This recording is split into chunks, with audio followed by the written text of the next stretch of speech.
It is new fountain pen day, and I'm so excited to share this pen with you guys because it's a really special pen. And I also wanted to let you know this is what I got from Vanessa. I ended up taking her credit. I added in some of my own money to get exactly what I wanted, and I'm super happy that I did because I made the decision that getting the pen, like we were waiting for the pen, she said she had to get more made, and after waiting, I really thought about it, and I was like, well, if I get this pen, every time that I go to write with it, I'm going to think about the fact that I sat at this table and felt completely left out. So instead of going that route, I decided to go ahead and take the credit and buy something that I knew I would enjoy and wouldn't have the same context. So I got a pen and 2 bottles of ink, and I'm super excited about them. So I'm going to go over the ink first. I did get Ferris Wheel Press's Emerald Garden. I'd had a sample of this, so let me show you what this looks like. And it is one of my favorite greens that I've had. So it's a really deep green with a green shimmer, and then it has a little bit of a red sheen there. And it is just so pretty. This is the coloring swatch cards, and this is one of my older Tomo River notebooks. This is how I originally was swatching until we had issues last year. Super pretty color. I don't really need to swatch it because I've already swatched it right now. And then the other color is a color that I just got sent to me by my friend Molly, and I inked it up in a pen and have already used my sample. Like, I love this color so much, and it was not intentional to do the red and green. I noticed I did it afterwards, so I must have had Christmas on my brain. But here is Diamine's Oxblood, and it's just a really nice red. It has a little bit of a brown color to it. It writes really good. This is on iron gold paper. It tends to be a little bit different than the Tomo River in shading and stuff, so you might get a different tone, but there it is. So the Oxblood, I want to say this is around $9 and is, I want to say, yeah, 30 milliliters. It's a plastic bottle, so these are really nice because they're stored so easily, honestly, and I love that about them. And I love the design that they have on the front. They're not like super unique or anything, but they're super practical. So I love that about them. And their inks always perform, at least the ones I've had, have always performed really well for me. Ferris Wheel Trust, it's kind of hit or miss sometimes for me on them. But here's what this bottle looks like. It's like a little ornament. And it's just a circular glass bottle. You can see the shimmer in there. And it has little sparkles on here. I don't remember. This might have been part of the Beauty and the Beast collection or something like that. But I just adore this color. And it is 20 milliliters in here. This is, Ferris Wheel Press is more expensive. The design of the bottles is more expensive and everything. It does say Ferris Wheel Press on the bottle. I don't know how well you guys can see that though. It does not say the name of the ink though, at least to my knowledge. And the opening at the top is hard to fill a lot of pens from. So I often have to use either my ink miser and like pour some ink in there, or use a vial, like a syringe, to fill things. So just know that going in, but really pretty ink. And their boxes are always really well designed. Like, it has this little forest around it. Does it say in here? Because I know one of the ones I ordered recently was in the Beauty and the Beast collection, but I don't remember if it's this one. But it is in the Fairy Tales collection. I'm not sure if this is, they have a whole bunch of inks that they are discontinuing, and so I'm not sure if this is one of them. All right, now on to the pen. So I decided if I was going to order a pen, I was going to order a pen that maybe I wouldn't normally order for myself with something unique about it. So I ordered, it does say sailor, but it's it's sailor with a twist. So this is one of the, okay, let's see if I can figure out which direction it's supposed to be. I don't know if you guys can see that, but it says okay, I'm gonna really mess up this name. Nagasawa, which is this really famous stationery store in Japan. They started up in like 1800 something, and Sailor does a collaboration with them for a couple of pens. Not positive, but I think it might be something they only really sell in Japan. And Vanessa goes over to Japan well, at least once a year, because she was in Japan when the Chicago uh, planner conference was going on. Just to recap why I have the gift certificate, I was at the Chicago Planner Conference. Vanessa had hosted our table, and some of the packages ended up being missing. So there were a couple people who didn't have items, and I happened to be one of them. In the end, everything worked out, and it's all good. So anyhow, she goes over there, and I think she brings these back with her. And it's just, I don't know. Let's look. I'll show you. It is a very unique pen. So it's a demonstrator pen. It is called the Nagasawa Proski, and this is the gold. It comes in 3 different colors. You can either get it in the gold, there's an antique gold, and then there's also black. And I think she only has the gold on her website. She might have the antique gold too, but I really liked the way this looked. It is a very small pen. I don't know if I knew how small it was going to be, but I'll show you that in just a second. But this is a little tag on it, and there's the pen. It's just so pretty.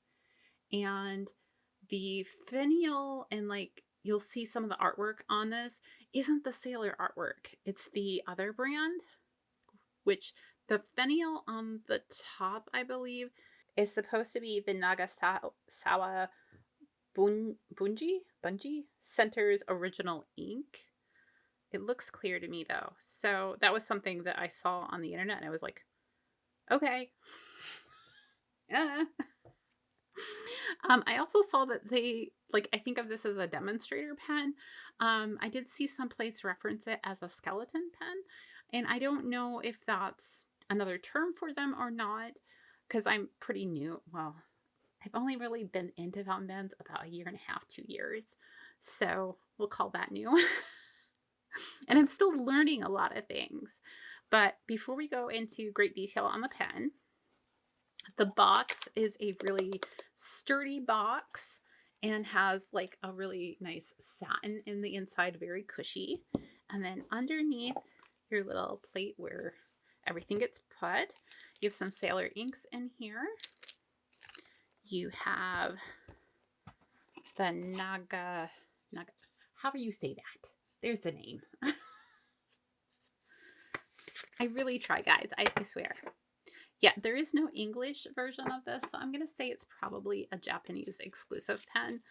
I have seen them at Japens as well, but I think those might be the only 2 locations that I've seen these pens. So if you're looking for them, I would look there. I don't think Atlas carries this particular one. I don't think they go over there and pick up pens. So there is that. I'm going to zoom you in so you can see the pen in all of its glory. So we have kind of I think they call it the cigar top shape for the finial at the top. It's very rounded.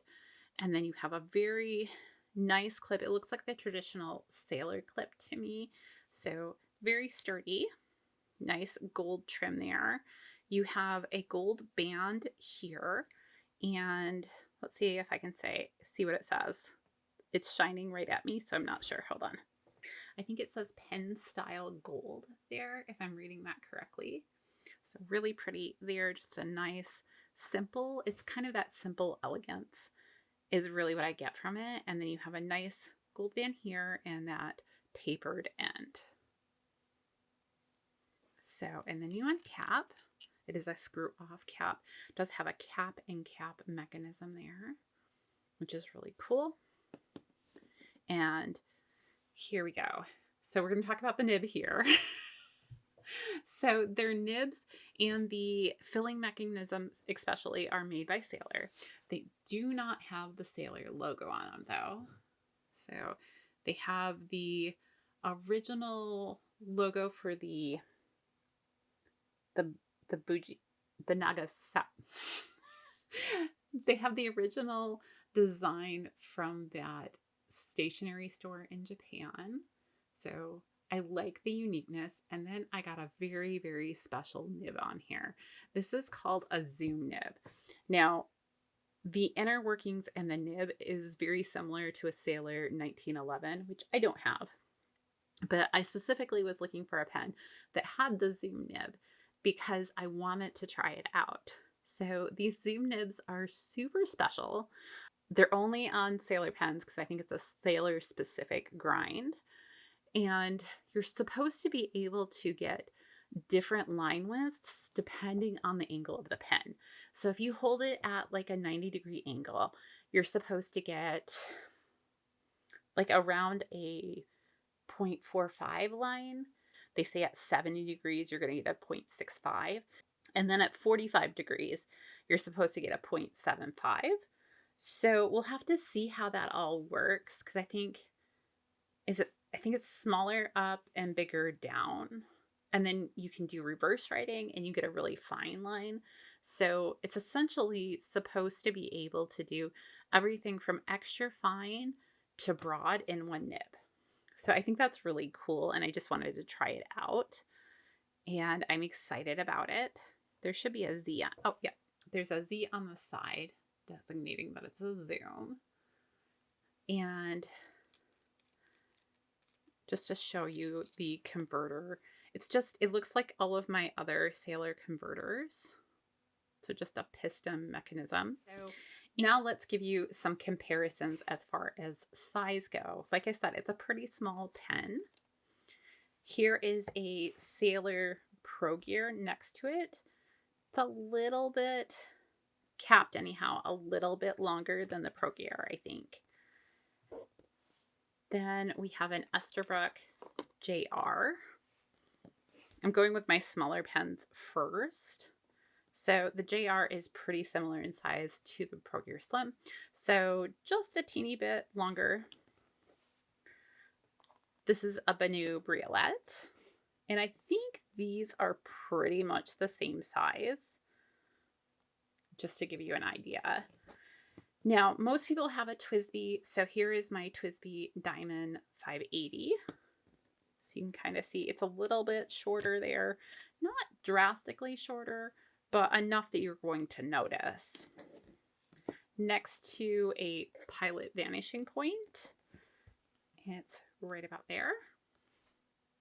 So again, not a huge difference, but enough that you're going to notice it. And the last one I'll do, I think, is that this is one of my newest pens. I'll put the unboxing of this up above for you guys. Look at how pretty it is. Anyhow, this is a Atlas exclusive Banu, I think it's the Euphoria Wolf Bite. So quite a bit of difference there. It is supposed to post really well. Oh yeah. Actually, it feels better posted than my Pro Gear Sim does. It's really well balanced. I don't know if I'm going to do it all the time because I'm a little concerned it's going to scratch up the barrel. And with a translucent, I'm not sure if I'll like that. But let's see. Uncapped. Uncapped, I think the Briolette is a little bit longer. The Pro Gear Slim uncapped, I think it's going to be, is considerably shorter. That's interesting.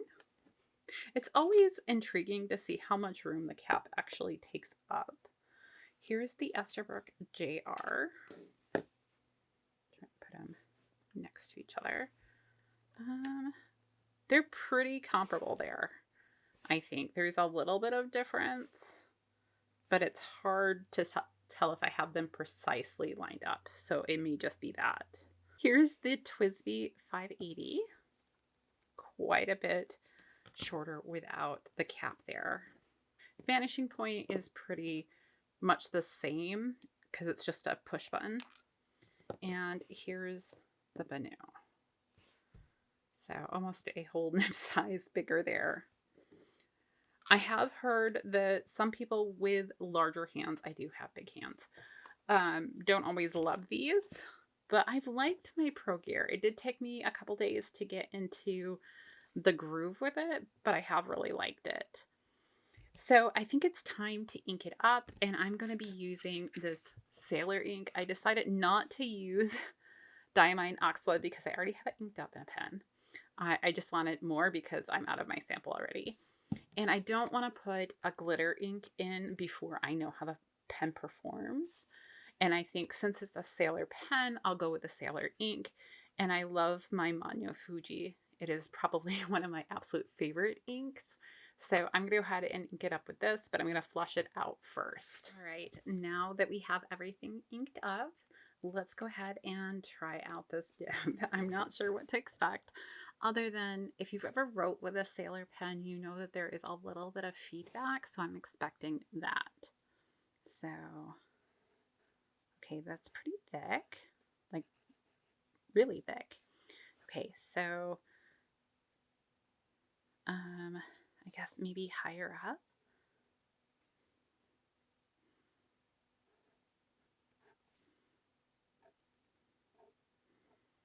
Okay. Okay. I don't know how well you guys can see that. So let me do a line here. So that's pretty upright. And then we'll do a little bit lower. And a little bit lower yet.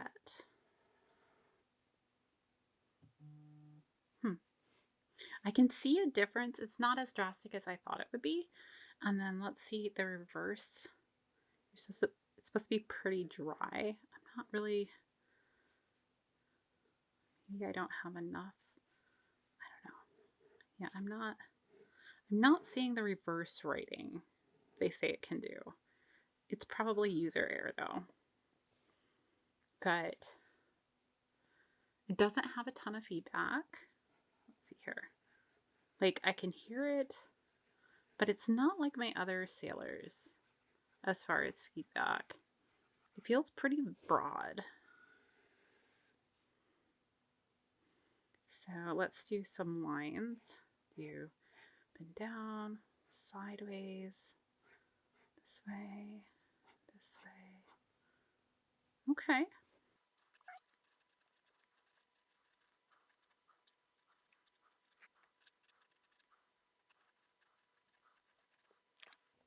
So here's what I'll say. I don't know that this is a nib I would get a bunch of, but I enjoy having one nib like this to play around with. I think it's kind of fun. I'm going to have to figure out this reverse writing thing because I'm probably doing it wrong. I do feel like it's more smooth than my other Sailors, so there is that. And if you like a broad nib, I bet you I would be fine writing with a glitter ink in here. Manyo Fuji is a dual shader, so it's really nice to be able to see some of the unique qualities of this ink. You can kind of see how it goes from like a pinkish color to purple to blue. It's a really cool color. Anyhow, that's my brand new pen. I'm super excited to have it and to play around with it and just explore everything. It feels really nice in my hand. It feels super well balanced is what I'll say. So it's almost effortless to write with, which is really nice.